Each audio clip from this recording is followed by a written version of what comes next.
आज आपण आलेलो आहोत सौरभ बारच्या ठिकाणी, म्हणजे मालेगाव रोडला जे आहे ते मालेगाव रोडला आहे. आणि हे आमचे पालीनगरचे धराडीचे कार्यकर्ते प्रमोद दादा नाव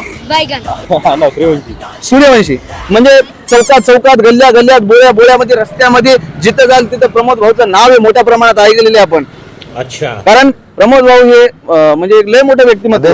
ठीक आहे. यांनी असं गोरगरिबाची मदत करणं असेल, कोणाला 90 कमी पडली त्याला 90 द्यायची, कोणाकडे क्वार्टर उरली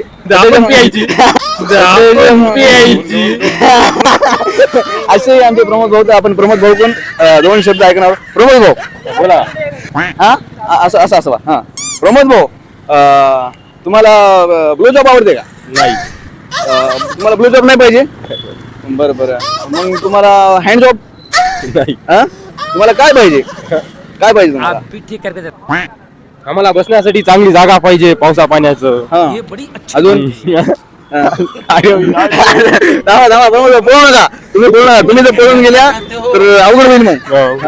तर प्रमोद भाऊ, आपण सध्या आहे की नाही पाहायलो रस्त्यावर किती कचरा व्हायलाय, लोक पडायले तर खड्डे गुड्डे व्हायले तर तुम्हाला काय म्हणायचं याच्याबद्दल?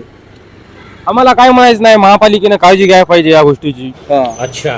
आणि तुम्ही पिऊन पडल्या तर अबे साले ती काळजी आमच्या घरचे घेतील ना. अच्छा, बरोबर आहे. असे आमचे प्रमोद भाऊ दिलखुलास माणूस आहे, मजाक केली ते विषय वेगळा. आता प्रमोद भाऊ खरंच आज आम्ही इतके बाजार बघालो, प्रत्येक बाजारात भेटतात आणि प्रत्येक बाजारात आम्हाला मदत करतात. बाजारात जेवढे पण आपले व्हिडिओ आहेत ते प्रमोद भाऊच्या याच्या खाली झालेले, म्हणजे त्यांच्या सपोर्ट खालीच आपण हे व्हिडिओ केलेले आहेत. असे आमचे प्रमोद भाऊ. चला.